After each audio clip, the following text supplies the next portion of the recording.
Okay, we are now in executive session.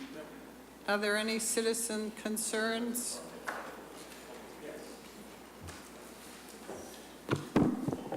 Tara Fredericks, West Acton. We're in executive session now. No, we're in open session. Sorry, Okay. we've just gone out of executive session.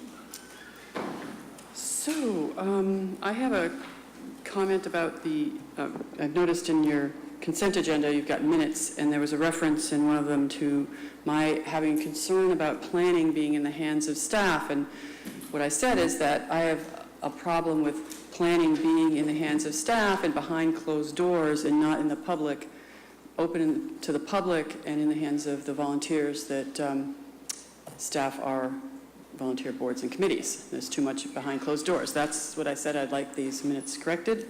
Which minutes are those, Tim? It was the, it was one of the 22nd or the 30th, I can't remember. It's all in the same PDF.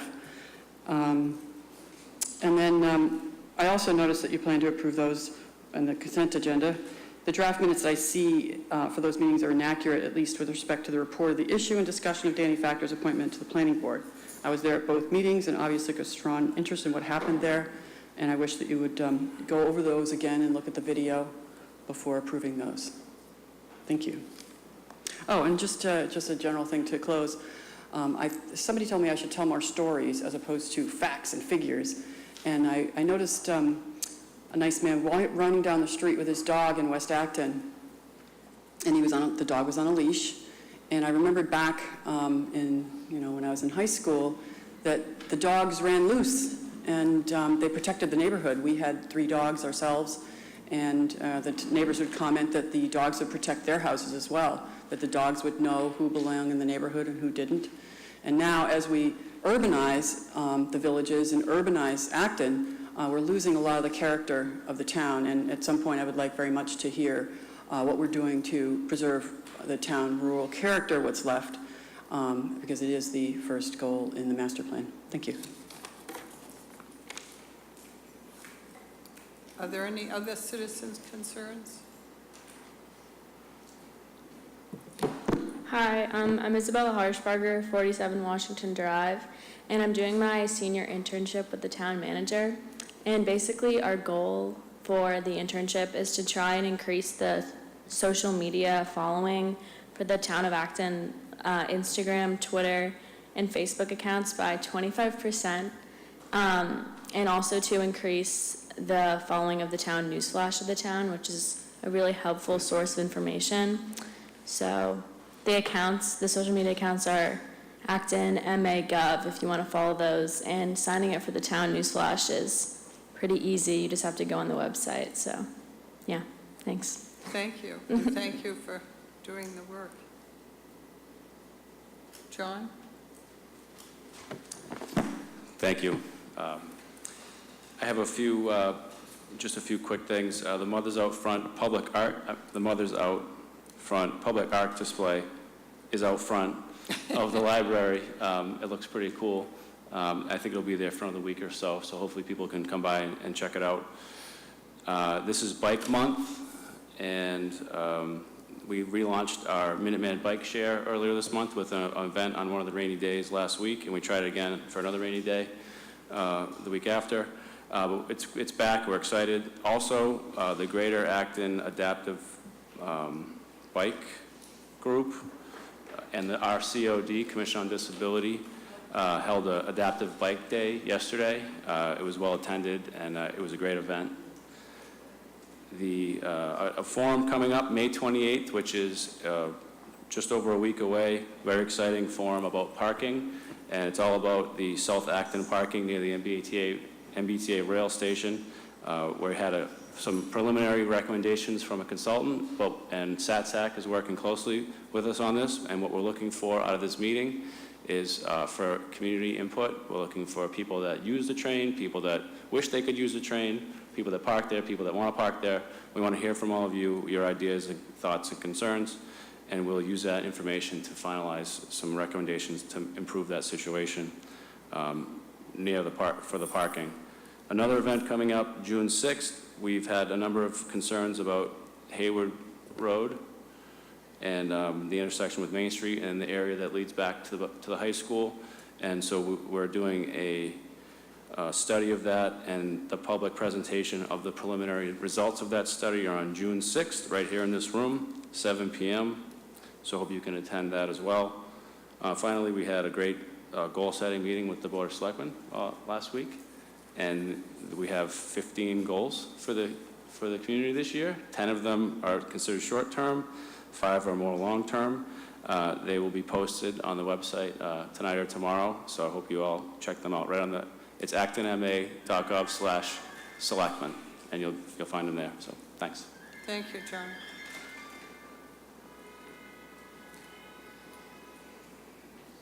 Okay, 7 p.m. It's not quite 7 p.m. for the... Do you want to do the consent items? Consent items. Number 9, meeting minutes, April 22nd and April 30th. 10, one-day alcoholic. Yeah. One-day alcoholic beverage license, Cindy Roger, Narra Park, June 8th, 2019. One-day alcoholic beverage license, Neshoba Valley Neighbors Club, June 30th, 2019. Committee appointment, Aaron Moore. Associate member, Land Stewardship Committee, term to expire 6/30/2020. 13, accept gift, Recreation Department, Acton Pharmacy for the amount of $1,000 to support the 2019 Summer Concert Series and Events. 14, accept gift, Planning Department, Seal Harbor LLC for the amount of $2,871.42 as required by the Board of Appeals Decision Number 16-14, Condition 4.2.5, Sidewalk Contribution. 15, accept gift, Natural Resources, Yuta Aoki in the amount of $162.82 to be deposited in the Conservation Trail Maintenance Fund. And 16, Selectmen reports. Is there a motion? We've held 9. Yeah, I'll move we approve items 10 through 15 on the consent agenda. 10 through 16. Yeah. We don't approve the selectmen's reports. Do we need a motion to approve those? We hadn't been in the past. I mean, it's not a problem. We can if you think it's appropriate, I guess. Okay, the motion is to accept items 10 through 15. Is there a second? Second. Motion made and seconded. All in favor? Aye. Aye. Motion carries. You held 19? Yeah, 9. I held, 9. yeah. I noticed on the minutes, I think it's for the second meeting of the 30th of April, if you go down to the bottom just before adjournment, it doesn't have who moved that motion. It's got Mr. moves to appoint. So I just think we need to add who made that motion. You have that in your notes? Okay. And then I guess the second point I would bring up is Ms. Fredericks believes that these minutes don't accurately reflect what her comments were. I think I heard the first one, I didn't hear the second one, but I think the board should consider changing the minutes to reflect, if we don't think it's accurate, what actually was said. I think she's talking about April 22nd under citizens' concerns. It says Tara Fredericks, West Acton, concerned that planning is in the hands of staff. What I heard her saying is she said that she was concerned that planning was meeting with developers behind closed doors. Too much of it, yes, thank you, in my opinion. And I'm not sure I heard what the second one was because of the acoustics in this building, but I would move to amend that section of the April 22nd minutes to reflect that comment. That would be satisfactory, thank you. Is there a second? Second. All those in favor? Aye. Aye. Anyone opposed? Motion carries. All right. So then I guess with those changes, we have to make a motion to approve both of the minutes as changed, right? Okay, so motion to accept the minutes of April 22nd and April 30th as amended. Second. Motion made and seconded. Any further discussion? All those in favor? Aye. Aye. Motion carries. It's now 7:10 plus, and there's a tree removal hearing for Stony Mead Way. This is something that was posted provisionally, I believe. We still need to read the notice into the record, but I'm going to recommend that the rest of the proceedings aren't necessary after you do that. Okay. Public shade tree removal in accordance with Mass General Law, Chapter 87, Section 3. Notice is hereby given that the Acton Board of Selectmen and the Acton Tree Warden will hold a tree removal hearing at 7 p.m. on Monday, May 20th in the Francis Faulkner Room 204, Acton Town Hall, 472 Main Street, relative to the removal of the following trees located at the entrance roadway island of Stony Mead Way. 1 6-inch, 2 14-inch, 1 12-inch, 2 10-inch, and 1 7-inch DBH crabapple trees. These trees have been marked in the field. Objection to the proposed removal may be made in writing prior to or verbally at the hearing. Objections in writing prior to the hearing should be sent to Andrea Ristine Municipal Properties Department, 472 Main Street, Acton.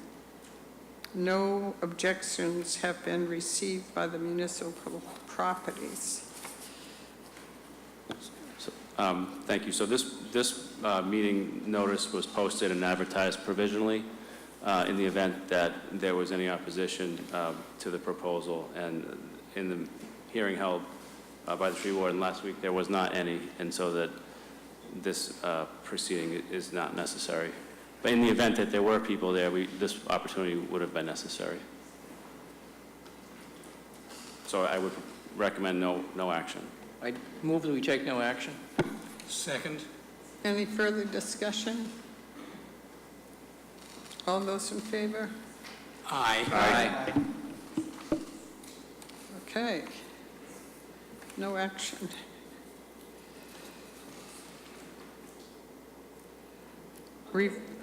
Revised application for comprehensive permit, Powder Mill Place. Is there someone? I apologize. I was told last week I should bring it on a memory stick to put it up. I do apologize. Okay. I think we can go to the arcade just one time.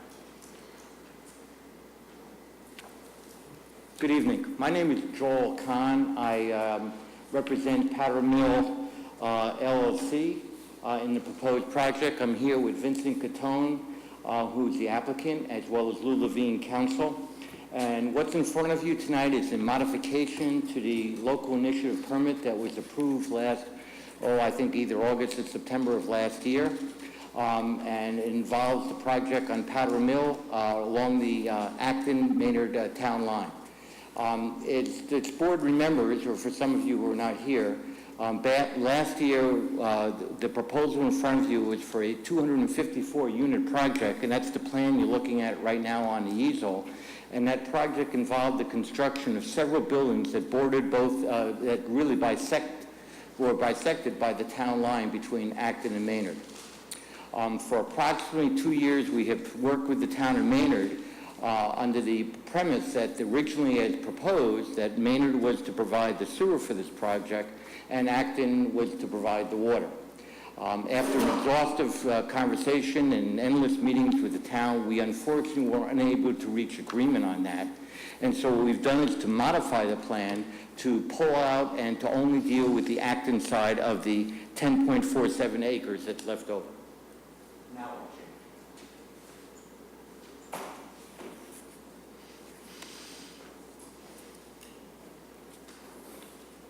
The plan that you're looking at, now it's submitted as part of the LIP application, reflects a 225-unit project absolutely on the Acton side of the town line. There is no need to move into Maynard at all. We've been working over the last few months with the Town of Acton Sewer Department regarding providing sewer for the project, and have discussed improvements along the lift station down at the shopping center and another lift station between there and the plant, and then we're making some additional contribution to the sewer department as well for the added capacity. The water department still will service the project. The project is configured now as 225 units, of which 25% of them are affordable, 56 units, and it's approximately, it's a mix of studio, 1, 2s, and 3 bedrooms, 10% of the units being three bedroom as required by the statute. What's different about this project than what was in front of you before, because the buildings were virtually the same height, is that now in this configuration, we've managed to now add an additional portion of the project that will be solely as a parking garage. This parking garage, which resides, and I will point, behind this portion of the building, provides enclosed parking on a ratio of 1-to-1 for every unit within the complex, with access from each floor directly, from each floor of the garage directly into the corresponding floor of the rental building. What's provided here is parking at the ratio of 1.8 per unit, which is within the norms of what one would find for a project like this. The front building that first accesses, and let me change plans. This might be a little bit more helpful. Again, I apologize for not having the...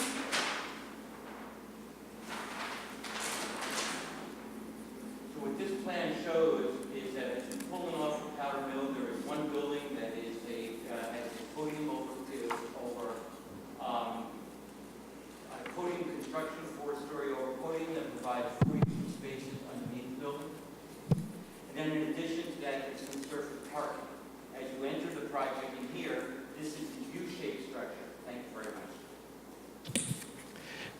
What you're looking at here is the U-shaped structure, which contains the majority units within the complex, and directly behind the building along here is a parking garage that is equal height. As a matter of fact, it goes up 1 story higher than the building itself. This again is the town line that divides between Acton and Maynard.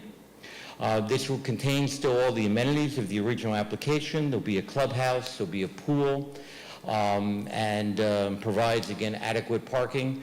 Why you see the particular setback off of the river itself has to deal with the Rivers Act and the compliance and how this is required to comply in order to meet the necessary setbacks. We're working with Oxbow, who's now going ahead and making all the appropriate documentation to support this as well. But that's what you see here. As before, we're still providing a walkway along the river for public access, and hope that will continue as this project develops. As everybody knows, almost directly across the street is the senior center, and then next to the project on the other side is the medical marijuana facility. And so again, it's the similar project as we did before, only that now we've moved from 180 units to 225 units. And in this particular case, we've eliminated a lot of the complexity of the project by no longer having the town line run directly in between the units themselves. I'm here tonight to answer any questions and to seek your support for execution of the LIP application. We have been in front of the Affordable Housing Committee since this plan was modified, and at the last minute, they signed the application as well. And that's been presented to you, I think, as part of your packet tonight. Okay. Any questions? Peter? I don't know who drafted the LIP application, but I just had a comment on page 3. I think it needs some editing under municipal actions and local plans. Still seems to be talking about both towns being involved. It says neither town has been able to achieve the objectives set forth in their housing production plans. That was an error on my part, and I Okay. promise I'll go back and double check my clerical. In the original application, to make sure I was transparent to both towns, I had sort of put both of them in the application, and I thought I had come back and edit it, but I will take care of removing that. Thank you Okay. for pointing that out. And actually, the town of Acton has met its objectives set forth in the housing production plan, and we are in the process of receiving our safe harbor with the Avalon With the Avalon addition, expansion. our safe harbor thing. So you need to edit this to reflect that. I will take as care well. of that as part of Okay. that, and you may, so for the record, say that that'll be done and adjusted accordingly. There were two historic homes, I think they were both in Maynard, right? They So are to they're remain, now- they're both in okay. Maynard. We are proposing no improvements in the town of Maynard at this time. So those two historic homes will remain as is. Okay.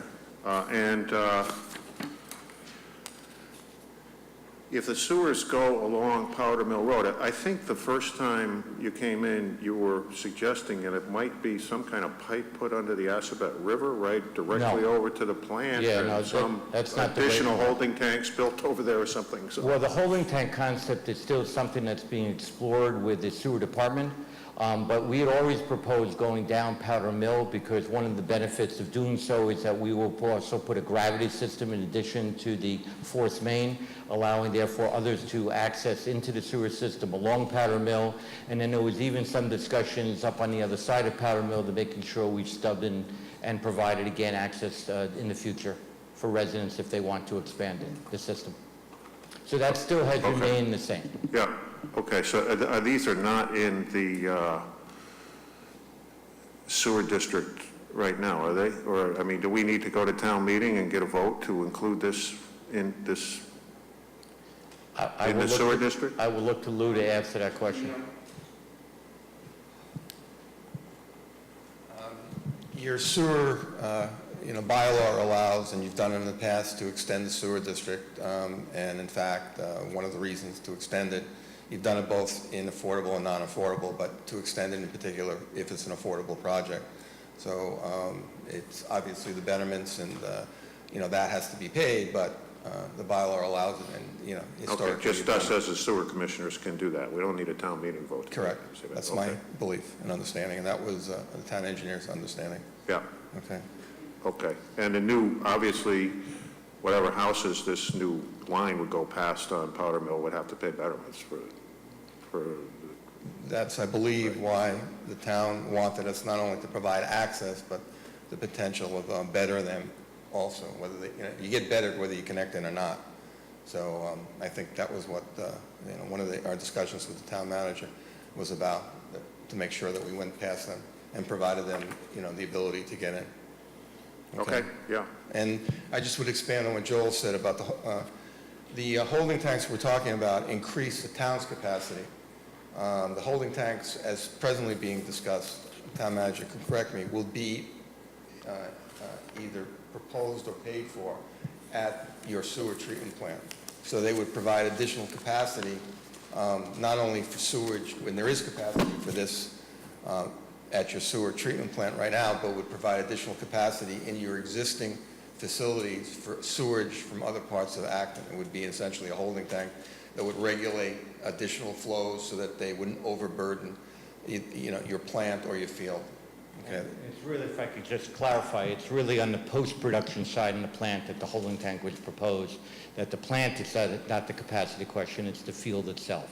So the idea was to put clean, almost clean water into a holding tank and regulate it so it can go into the field at such time that the event that caused the peak has we've gone past it. Okay. Yeah, I just have one last question. It's kind of just curiosity.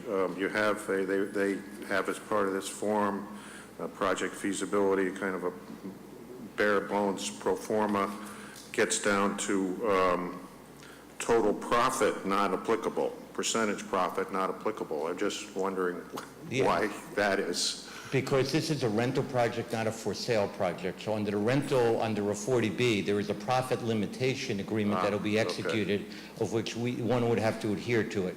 But as it's not a for sale project, so there's no inherently profit that then gets measured against the expenses. Okay. Thank you. You're welcome.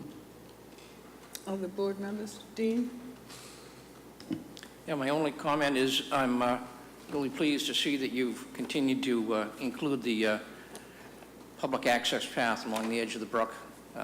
It's a very nice asset. Thank you. Thank you. John? Yes, When you were before the ACHC, I think it was 2 weeks ago, you indicated you'd hope to do your groundbreaking next summer, summer of '20, and then the project would be finished by the end of 2021? That is still the hope that we can do that. That's correct. It always depends on the alignment of the stars, that it's not only, so if you guys support us tonight, we still have to apply to the Department of Housing and Community Development. Okay. It's hard to say. We'd like to think that comes out in 120 days, so it's all predicated on it. So it would be a friendly 40B. So friendly 40B, we hope to still be able to break ground next year.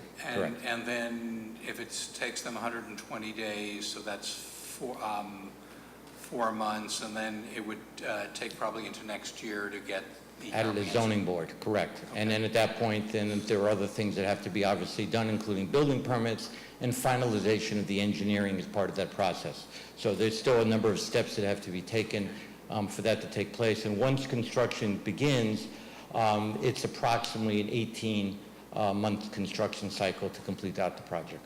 You don't envision any impediments going forward, do you? We don't. We hope not. Okay. I mean, I didn't want to answer that question. Well, let us lawyer. Once you say there won't be any impediment. No, I said you don't envision any impediment. Still don't want to answer. Okay. All right. John? Yes, thank you. David? I have a question about the parking garage. Sure. You mentioned something about having access to the apartments. That's correct. So all of the apartments going around that curve will have access? That's correct. So what happens in here is you drive up in this analysis behind the building abutting it is, again, a 6-story parking deck. And as it goes up in a ramp construction, it gets to level parking in each of the floors. There'll be access then with card access and proper security so that residents who live on the 4th floor to 5th floor can gain direct access from the parking lot into their particular level. So it becomes an attractive way for dealing with enclosed parking to make it more attractive for residents so that in theory, under the podium structure, they park in level to the ground around them and then still have to take an elevator upstairs. So this sort of cuts down on that a little bit. Okay, thank you.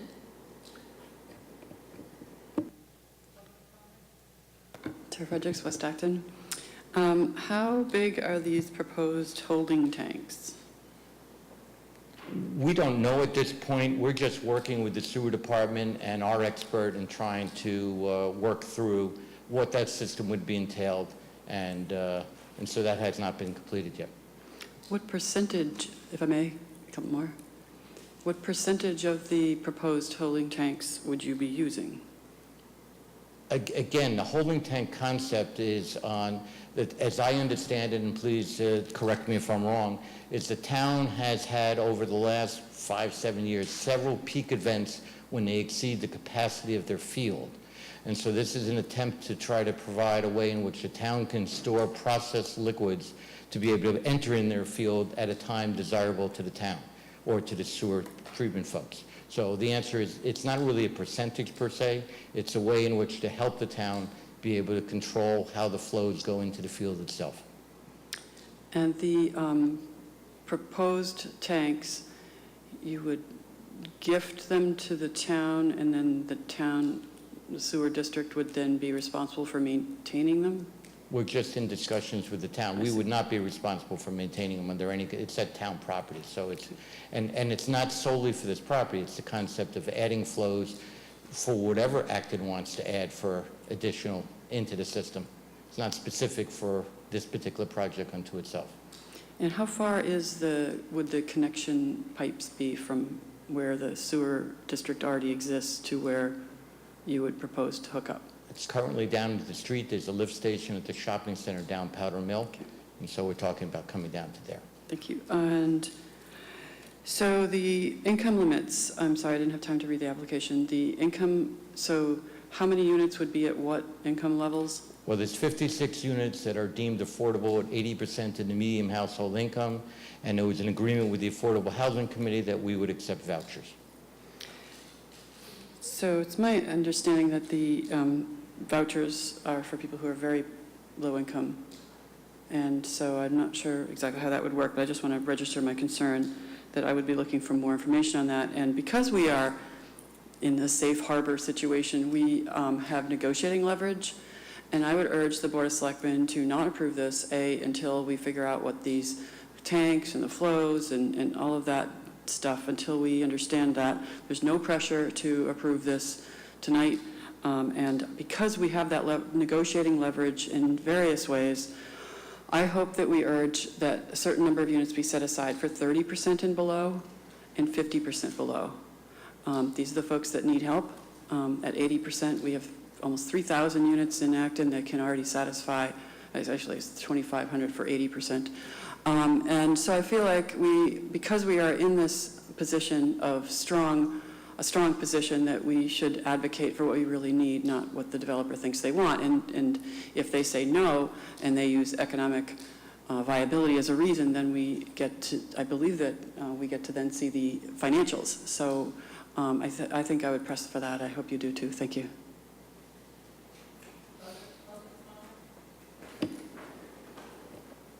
Hi, Jim Snyder Grant, West Acton. So we have this master plan objective about reducing greenhouse gases to help impact climate change.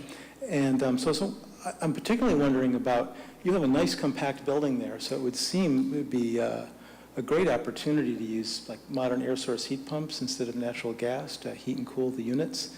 But I was wondering if you could comment on that plan and any other general plans you have about reducing greenhouse gases in this plan. Well, we've proposed to be, an energy efficient project, but in terms of what that means today, to be quite honest, we're a long way from yet the point of construction. Mm-hmm. So we really haven't designed what systems would work and how they would work yet. But, but the application indicates that we're going to make best efforts and make sure we have Energy Star ratings on equipment. But honestly, I don't really know at this stage of development. Mm-hmm. But I will take what you said under advisement. Thank you very much. Yeah, I'm very curious to encourage both you and the ACHC to consider particular strong but achievable requirements on energy use for these kinds of new projects. Thank you.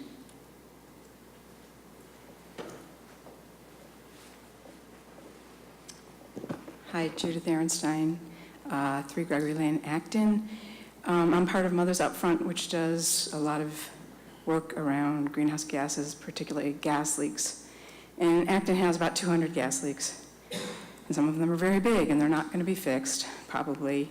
And so our concern is how to not put in more gas infrastructure.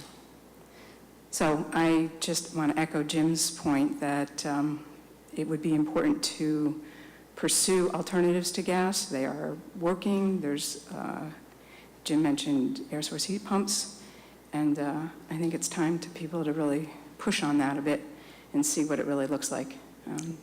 Again, we'll take that into advisement as the project progresses. Thank you. Thanks. Any other public comment? Board members? I would just move that we follow the Acton Community Housing Corporation and join them in the signing of the LIB application. With the corrections. With the corrections. With the corrections, so noted.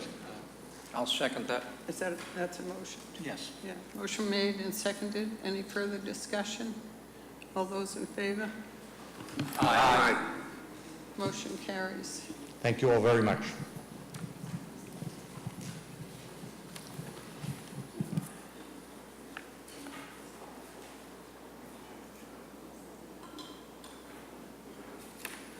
Okay, the next agenda item is presentation for electric aggregation for Acton Power Choice Program.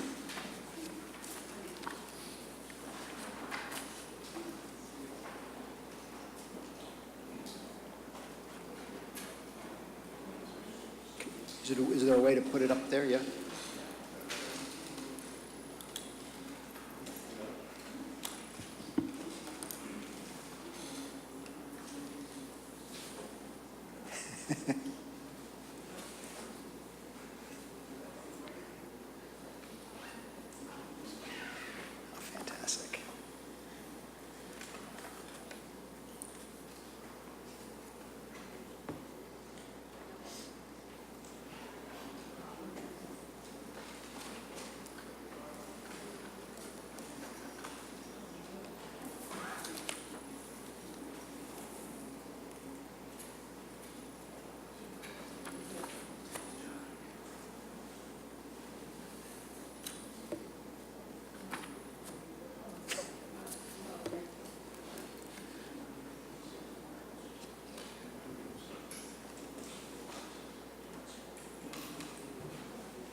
Thank you all very much. I'm Paul Grummer with Peregrine Energy Group. With me is Joe Shortsley from Bay State Consultants.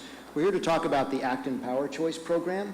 What we'll do today is just give you a very brief update on the accomplishments of the program over its first 20 months, and then tee up a policy question for the board for you folks to consider as the town will enter into its next contract for an electricity supply for the program.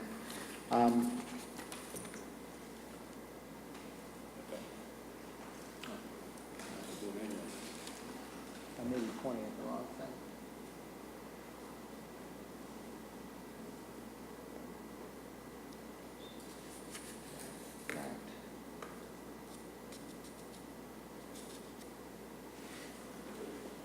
I think there's a full screen view button. So while we refine the audio-visual there, I'll just charge ahead into the presentation. So to begin with, just a very brief reminder on what this program is and how it works. It's a community choice aggregation program, which is a group buying program in which the community chooses an electricity supplier on behalf of the residents. Acton is one of about 125 communities across the state that have programs like this, including some of your neighbors. Lexington has one, for example, Cambridge, Somerville, a number of others. A key feature of the program is that while the town selects a supplier, any resident can leave, or any participant can leave the program at any time with no cost for leaving the program. A key feature of the Acton program is you've chosen to include additional renewable energy in your program. So participants in the Power Choice program get 5% more renewable energy than they would otherwise. It's proven to be a very popular program in the community. About 79% of electricity accounts in Acton are participating in the program. And we can go right on to the next one, and we'll dwell for a moment on this slide, which is an important one, which explains the price of the program and the feature of that. So a community aggregation program like this provides stable prices. And I'll briefly explain the graph there. So the red line at the bottom is the program price. The blue line that goes up and down is the Eversource basic service price, which would be the alternative that residents would typically be on. As you can see, the Eversource basic service price changes 2 times a year, tends to be lower in the summer months and higher in the winter months, and there's a swing of about 2 cents typically between the 2 seasons. The goal for an aggregation is to beat the average of the utility basic service price, so to be where that gray line is would be the goal for an aggregation program. Acton, over your first contract, has actually done substantially better than that. So your price has been below the Eversource basic service price both summer and winter, which has resulted in savings of about $2 million for the participants over the course of the 2-year contract. So that's a wonderful result. It's important to recognize, though, that that isn't typical, and you shouldn't expect to do quite that well going forward. Rather, the goal really is to beat the average, and so it's to be between the high and the low in those blue lines, and not always to be lower than everything, which is extremely hard to do and very rare to achieve. So congratulations for the success so far. Another benefit of the program is that is a good consumer protection benefit. The Attorney General has found that independent competitive supply offers, which many residents might be on as an alternative, tend to overcharge customers and in particular target low-income customers. The town program is a good, safe, town-vetted, low-priced alternative for those customers. And then finally, and now we're getting to the key issue of discussion for tonight, your program is green. As I've said before, you're including 5% additional renewable energy in the program than participants would get if they stayed with Eversource basic service. So a key question for you as you move into the next contract is how much additional renewable energy would you like to include in the program going forward? And that bubble chart there on the right shows that most communities that, like Acton, include additional renewable energy in their program are including about 5% extra. That's been the standard, and that's right where you are today. More recently, some communities have chosen to include more renewable energy than the 5%. Brookline has done 25%. Newton recently did 46%. And Acton, seeing the Newton experience, Natick, had been at 5%, but they recently went up to 10%. They didn't want to go all the way to 46% like Newton, but they wanted to boost up compared to where they had been. And that's a key question for you guys to think about and consider. And to put that decision for you in some context, on the last slide there, we've put out some just potential options that you would consider just by way of example. So you could see your first one there on the top would be to keep your current structure, which would be 5% additional renewable energy in the standard product. And that's an additional cost of about 85 cents a month. Now that's for an average resident. So that's 85 cents, not compared to the Eversource price, but just compared to what your price would be with no additional renewable energy. And to put that 85% in context, that's about 1.2% of the price for 5% extra renewables. So that would be one option, to stick with the current design. Option number two, there's another option to consider, would be to have more renewable energy than you do now. And in this example here, we did 10% extra. And you can see that's be an additional cost for an average resident of about $1.70 a month, which is about 2.5% increase on the price. And then a third option to consider, type of structure, would be to have more renewable energy as an option two, but to add a new product that you don't have now, which is what's called the basic product, where customers could choose if they wanted to be part of the program but have no additional renewable energy. People could choose that, and that would be a lower cost option for them. So that's the question for you guys to consider. Among them is how much additional renewable energy, and on this slide here are 3 examples of ways you could think about that and what the impact would be on the program.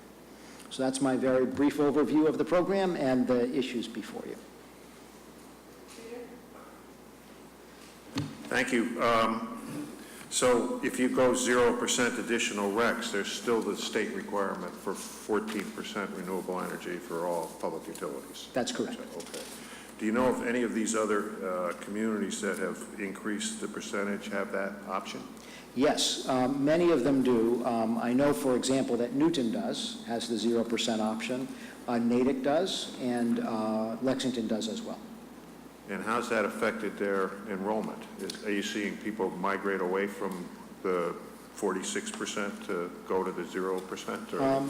Yes, great question. So the vast majority of participants in every community are in the standard product, whatever that is.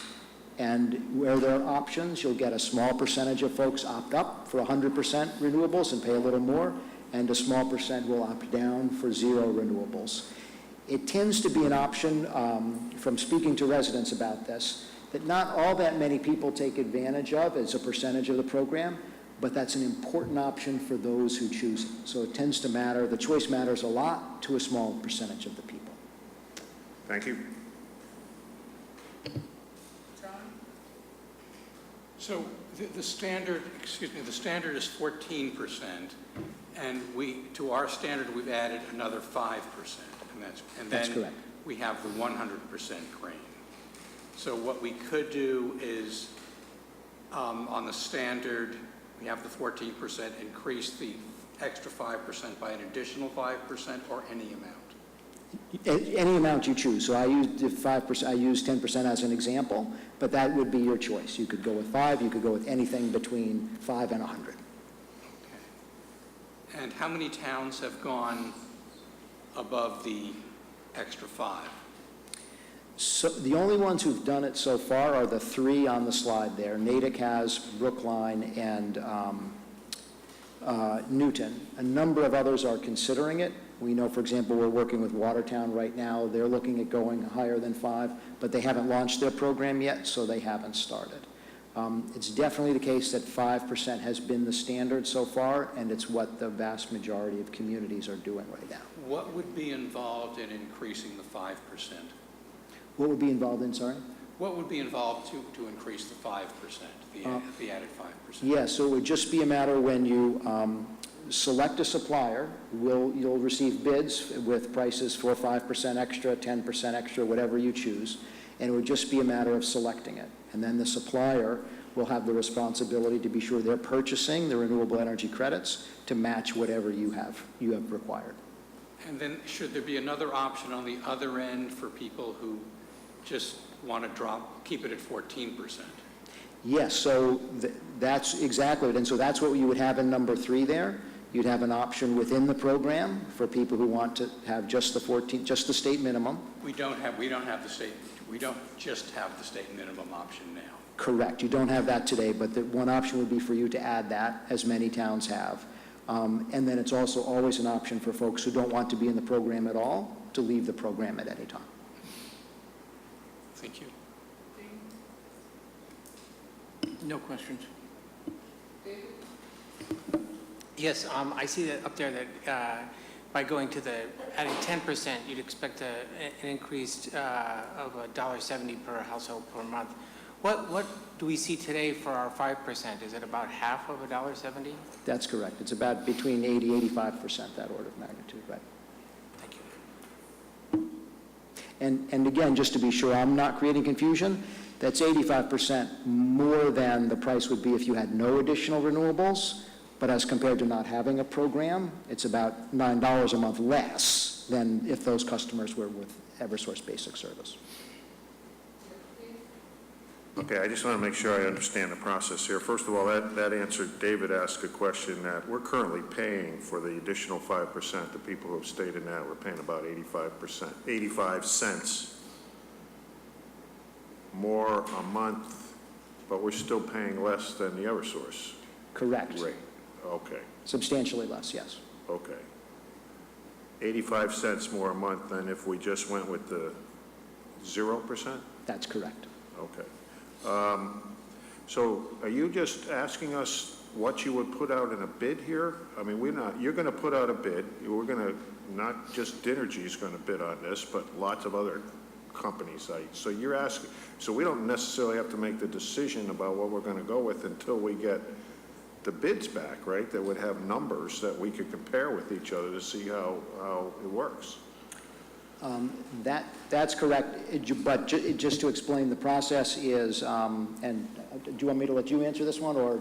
I think, yeah, so I think the expectation is that we would like the board to identify the program design that you want us to implement, and we'll do the best to get the most competitive pricing available to us based on the recommendation, or the option that you choose tonight, and then the work that they do to get the pricing next week. That's correct, and the tricky thing there is that when the actual prices come in, they're only good for a day, so the town manager needs to make a decision there. So it's helpful, the more the town can provide policy guidance ahead of time, makes the decision-making easier. But we will get bids at all these different options to see what the market offers the town. And just to clarify, would the contract term be 2 years again, or is that up as part of the bid? That's also part of the bid, so we'll take bids for a variety of terms to see where, often in the market, there's prices are dropping if you go longer, sometimes they're going up as you go longer, so we'll try to find a sweet spot, matching, balancing price and term.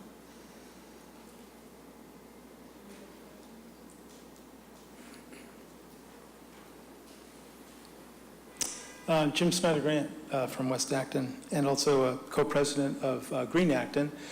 Green Acton has a consensus position on how to address this issue. There's one point where I'm going to diverge, and I will make that very clear when I get there, and why.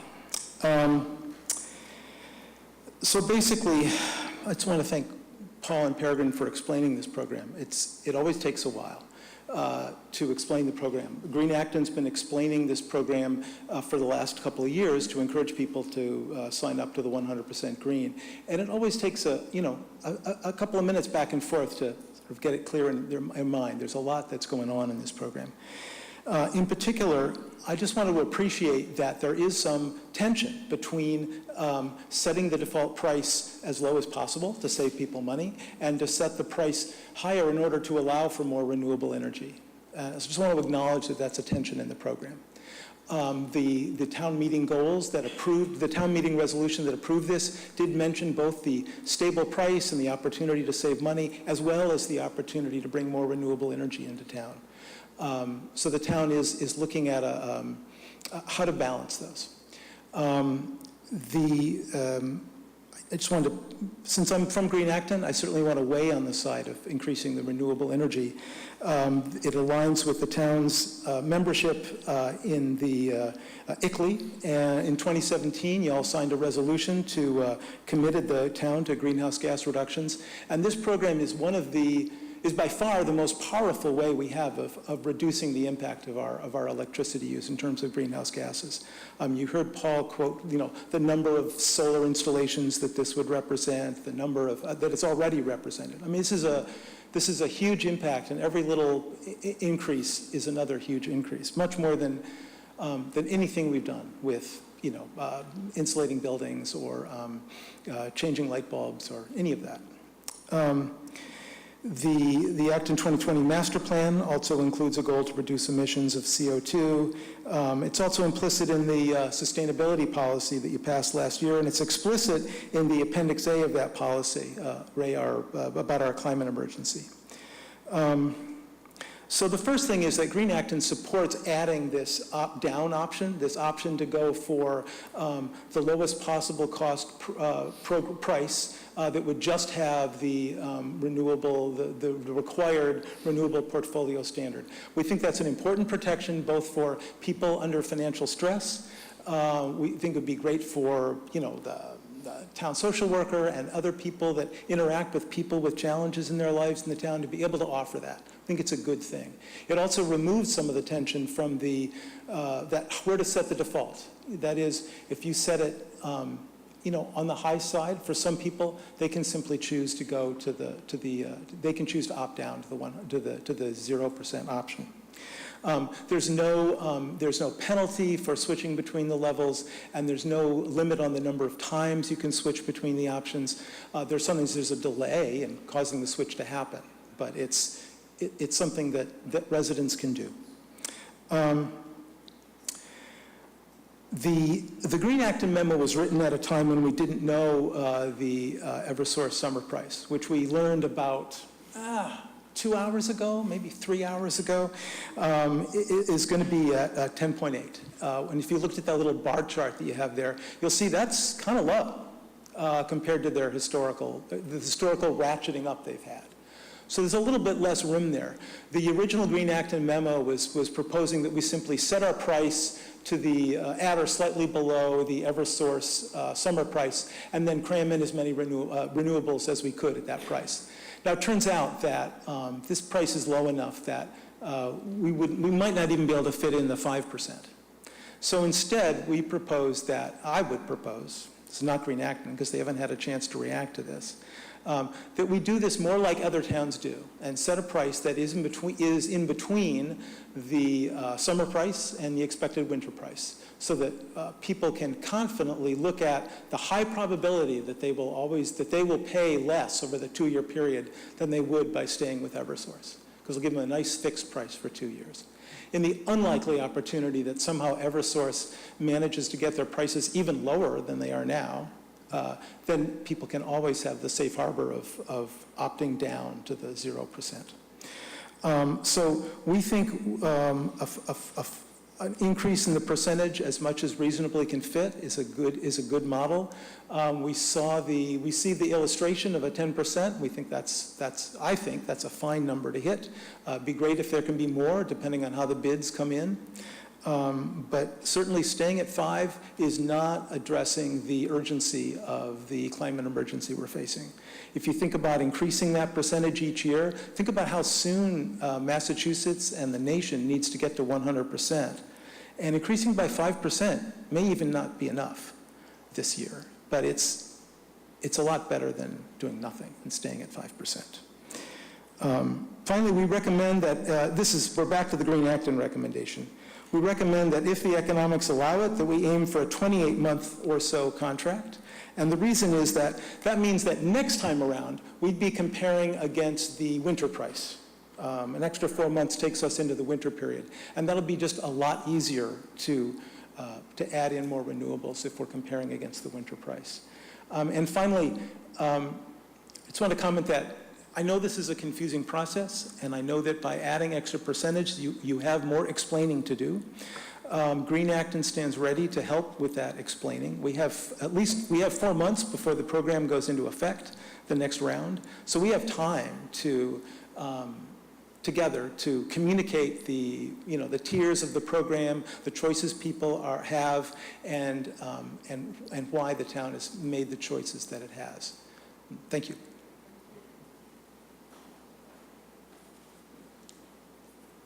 Hello, I'm Mary Smith, and I represent the Green Advisory Board. And the Green Advisory Board encourages the town to use this opportunity to renegotiate the APC program to further increase the amount of renewable energy in the standard level of the APC program to the town customers. Thank you.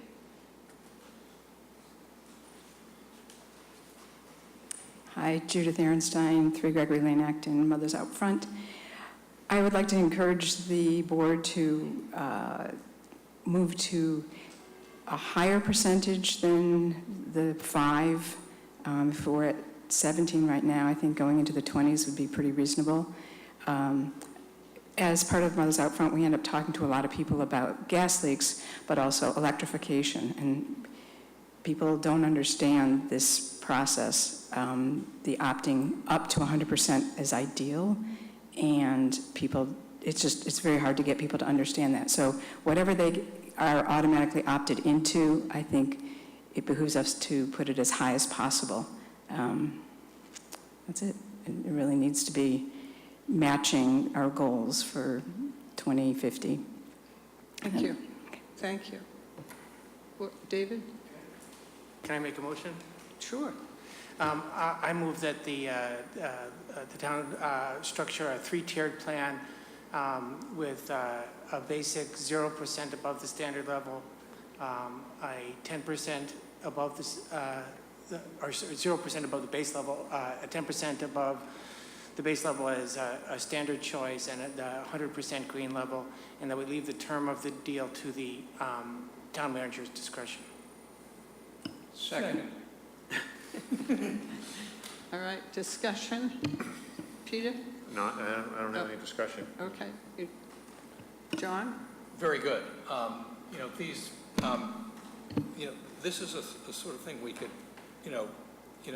address climate issues locally. They're practical, they're doable, so I certainly support the motion. Dean, anything? Well, I think it's a good program. Seems to have run out very well, and I'd like to see it continue and expand it.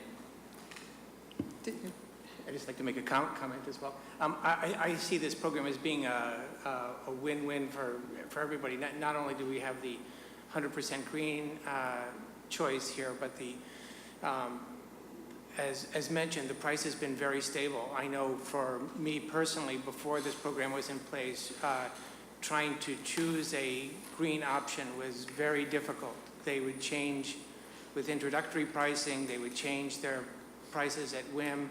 I found this price to be very stable. It's a really good buy. The bulk buy is a very good deal for Acton residents. I think it's a great thing. Okay, motion made and double seconded. Any further discussion? All those in favor say aye. Aye. Aye. Motion carries.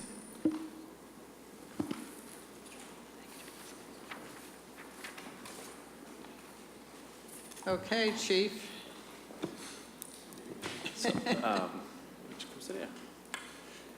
So I asked Chief Hart to join us tonight. I just wanted to give a quick update on the fire station project, and the chief will spend some time going through some of the program work that we've been doing and answering some of the frequently asked questions that we all and you may get regarding the station. So just quickly on the update for the process, we have a designer and a project manager on board.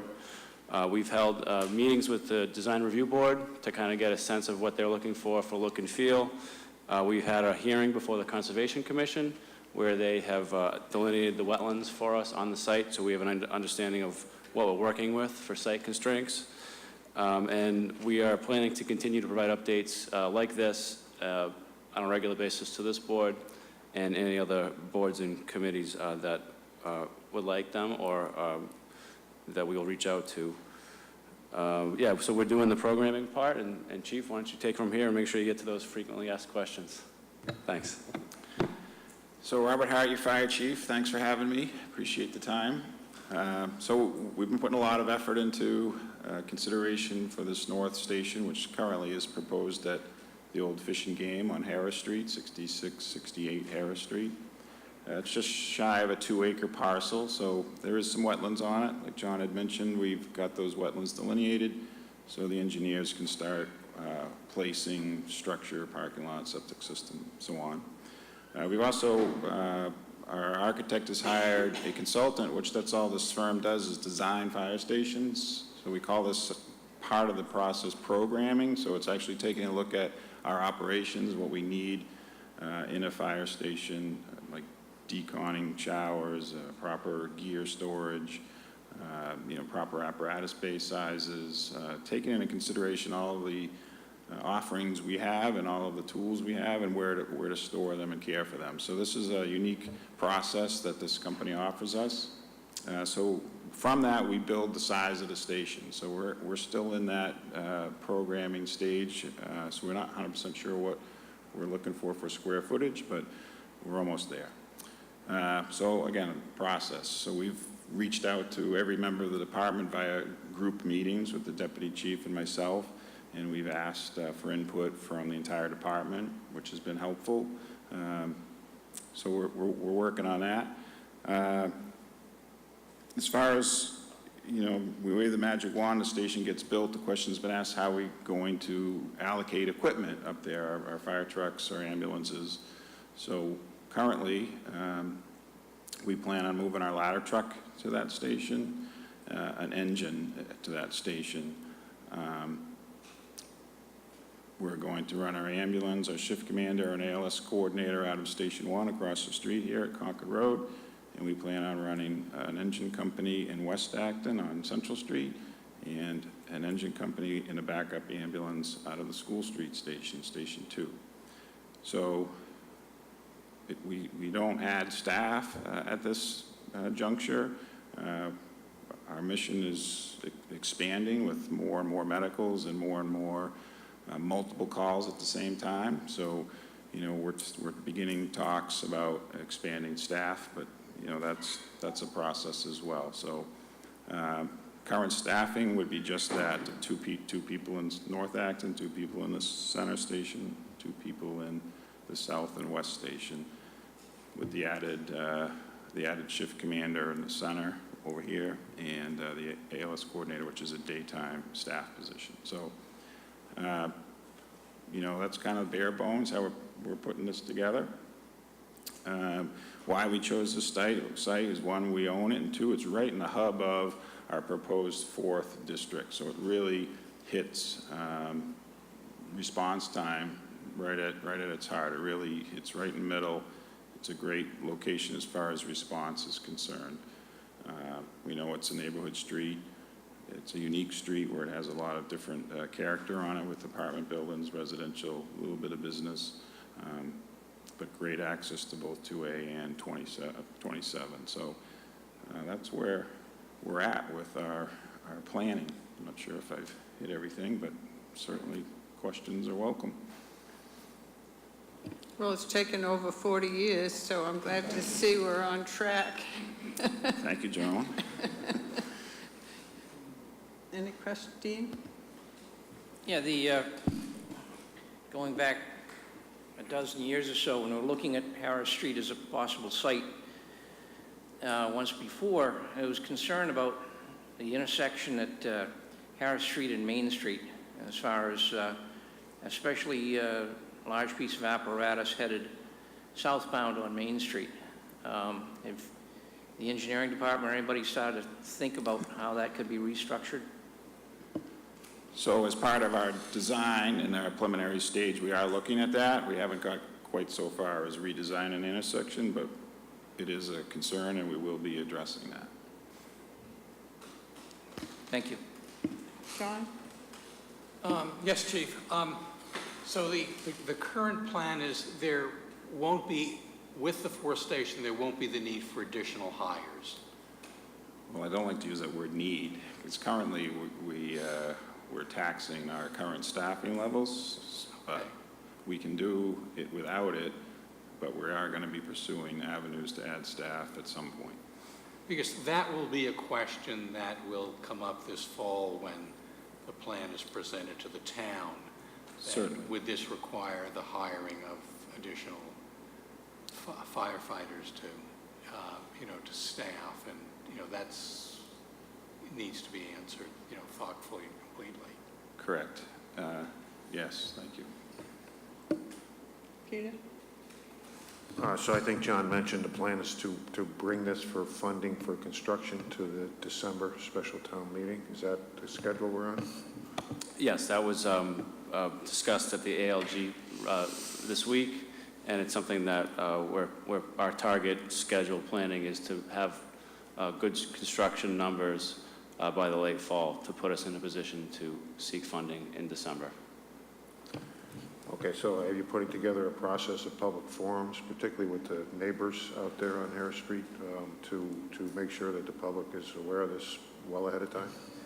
Yes, so we were trying to put together a forum for early June, but all the other ones I mentioned earlier today took all the airtime, but we're going to continue to try to put together a schedule for that. It's a very important part of the process. We did reach out to the neighborhood for the conservation meeting a few weeks ago, and we're going to continue to do that because it's going to be their neighbors, so we want to make sure that they know about it and are part of the process to design it and see it through. David? Thank you. I have a few questions. I just wanted to understand, because I'm new to the board. When you say there's 2 staff per station, is that in addition to medical staff, or is that overlapping with medical staff? So we cross-man, if you will, cross-train. So we have medical staff that are firefighters. So everybody's the medical staff, everybody's a firefighter. There are 2 levels of medical staff, one being a paramedic, one being a basic EMT. But the whole department is at least medically trained to EMT and then cross-trained as a firefighter. And which stations have the ambulances? So currently the ambulance is across the street at Station 1, 7 Concord Road, and the other one is on School Street, Station 2. Okay. I just have a question on the ladder truck. Earlier this evening we saw the presentation on Powder Mill, which is a 5 or 6 story structure. Would that change your thinking and where to put the ladder truck? It could. The new structure in Powder Mill will be fully sprinklered, so we have an advantage where Great Road apartments, almost the entire length of Great Road apartment complexes are not sprinklered. So we're kind of weighing that life safety problem, and we'll continue to work on it. And what's your thinking about the age of the other fire station buildings? I mean, none of our fire stations are young buildings. And so, the Acton Center one, I think, is quite old. So can you comment on the shape that they're in and what plans you might have? And I'm not looking for anything concrete, but is it your feeling that, we're going to have to address those in upcoming years? So a couple of years ago, a capital improvement committee took tours of the stations, and as Dean can attest, they're in good structural shape buildings. We've just outgrown their size. They were never built to house a fire station with personnel in them 24 hours a day. So they've really changed in their use, and they're very small and don't really meet the needs of a modern fire department. That being said, long term, we will be looking into how to best fix that problem. Okay, I have just one last question. For the new building, is one of the design criteria energy efficiency of the new building? Yes, they have a specialty engineering firm that deals with energy use, and we're looking at running the best thing possible that meets our needs in a financially responsible way. Thank you. At the ALG meeting last Thursday, Marie Altieri said the school's plan, and I believe we're going to piggyback onto it, would be to have a special town meeting on December 10 to vote on the new twin school, and then with a townwide ballot vote a week later on the 17th. So that's the timeline we'd be looking at really for both projects. Yeah, that hasn't been finalized yet, but that was what was discussed as a concept for how we could have a special this winter. Yeah, the schools have a window from the time the state agency signs off on the project. They have 120 days to get both a town meeting vote and a town-wide vote completed. So, John, what do you need from us tonight? Really, we just wanted to make sure that we're here on a regular basis to give you sort of updates on the project, make sure that if you've heard from any residents or concerns that you have an opportunity to address it with. And we'll bring other members of the project team to future meetings, the architect and project manager as well. But we just wanted to make sure that we're communicating this to you on a regular basis. Sorry. Yeah, no, the only concern I've heard is about the center. Great. All right, thank you very much. You Keep bet. going, keep Thanks. going. Okay, next, Kelly's Corner. Great, thank you. So I just wanted to, I distributed information to the board last week, and we issued a public notice, but we have exciting news that I just wanted to share for the record about our transportation project. At town meeting, we overwhelmingly received support for funding the design to finish the project, but as a result of the support and the commitment that community has shown, Mass DOT has decided to step in and cover the cost of that funding, and the design funds that we just appropriated will not be needed for design. So I think that's great news. They were always going to invest $15 million in the community, but now they're going to invest a little bit more to help us finish the design. So it's great news, and I think a lot of it goes to the fact that this board set it as a top priority, and I think all the actions that we took this past year were based on your goal-setting direction. So thank you. Well, thank you. And the Kelly's Corner Steering Committee and all those who helped. Yeah, Matt Malio did a very nice piece in the Beacon last week, and I just want to underscore, my end of it. I just can't thank, the team, Lauren Rosenzweig Mortens, Anna Proeat, all the people who opened their homes to us, for presentations, and for those who, came out. And the 89% vote, just didn't happen. It was just a huge effort. John brought a great deal of energy to the project. The town staff was excellent. High praise to Christian Gouchard and Chris Prale for the work that they did. I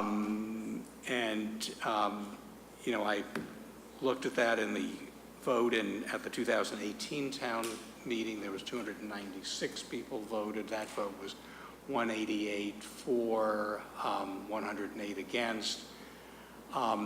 The number of voters in the town meeting a few weeks ago was 526. It was 468 for and 58 against, and it probably would have been a little bit higher, but a number of parents had to rush down to pick up their kids from the childcare that was closing at 9 o'clock. So, it was just a wonderful effort, and the hard work paid, extra special dividends, and the state stepping in to, pick up the remaining design costs, which are design and engineering costs, which are targeted at about $500,000. So that's a great savings to the town. I have an additional statement on the meeting that John and Kristen and I had with Stop and Shop officials. If you would recall at our April 8th meeting, I raised the question of let's get out in wake of Article 38, let's get out in front on engaging with Stop and Shop on how we might work together in a redevelopment of the parcel, and we promised that we'd give periodic updates. So I prepared a statement on the first meeting on Friday, March 3. John Mangiarotti, Kristen Gashard, and I met with Frank Maglio, the Director of Real Estate Development at Stop and Shop, and Katie Enright of the engineering design firm of Howard Stein Hudson. The meeting took place in Town Hall. Kristen took Mr. Maglio and Ms. Enright through the infrastructure plan. A discussion ensued as to what those changes might mean to trucks entering and moving around the parcel that necessary to satisfy what is being done on the parcel today. So how can their trucks enter and move around? We segued into a conversation of how the town and Stop and Shop might work together on the redevelopment of a 6-acre parcel with Kmart's lease ending in April 2021. I explained, in my view, there would be little citizen support for a rezoning of the parcel without knowing what would be going on the parcel. I added again, in my view, that a large-scale residential condominium or rental apartment complex would be a near certain non-starter. In addition, I mentioned with the Powder Mill Apartments 40B project now proceeding, the town would reach its 10% affordable housing figure and should be an easy striking distance of the reset number from the 2020 census. I shared the ideas for the parcel informally offered by citizens, which included green space, quality restaurants, upscale retail shops, and a community/recreation center. Mr. Maglio expressed his interest in exploring ideas that created value for the town and also created value for Stop and Shop.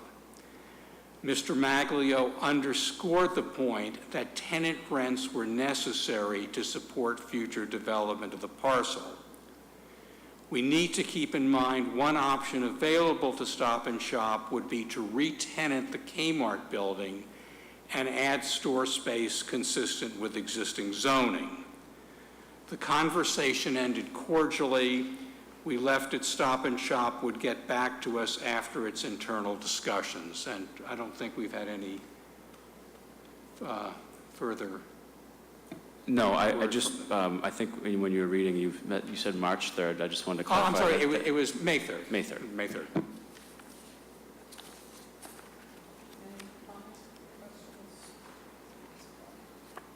Thank you, John. Okay, thank you. Veterans Service District update? Thank you. So earlier this year, I mentioned that we're working on a process to regionalize the Veterans Service officer, James.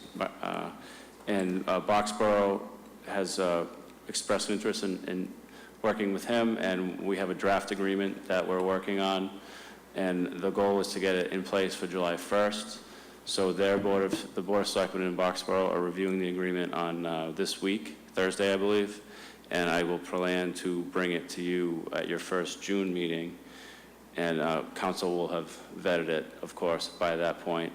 And then if both boards of selectmen agree, the next step in the process is to get approval from the State Department of Veteran Services. We've had preliminary conversations with the officials there, and they are very, they appear to be very in favor of the proposal, and they would typically, if they did approve it, they would typically approve it for a one-year trial basis, and we believe that this program would be approved. So I just wanted to give you that update and give you an opportunity as a board to ask me any questions about it before I bring it back to you next week and ask you to approve it. In general, we will be providing about 4 hours a week of Jim's time and 1 hour a week of our reception service over at 30 Sudbury to Boxborough, and they would compensate us for what that cost us, plus a markup for fringe benefits and insurance and rent and things like that. Those are the main points. They're not asking for any of his time and town hall in Boxborough or some space over there that they? No, at this point, we're not proposing that. I think Jim is a real go-getter, and I think he's going to want to do that, so we'll continue to explore how that goes. They also have an entirely separate setup for their Veterans Day and other celebrations, so they wouldn't be asking Jim to get involved in any of that as well. Okay, and so you're talking about an intermunicipal agreement that Yes. requires our signature, or? Yes, Okay. it doesn't require town meeting, it just requires the Board of Right. Selectmen and then the state.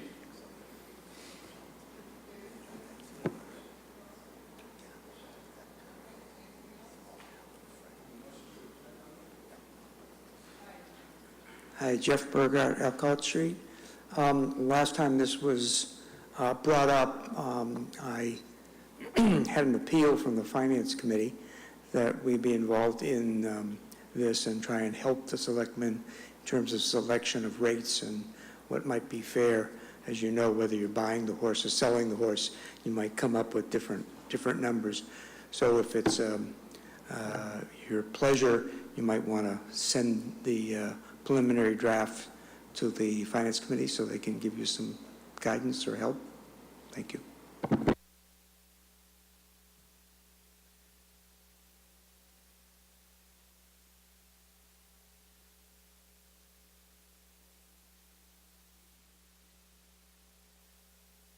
Aye.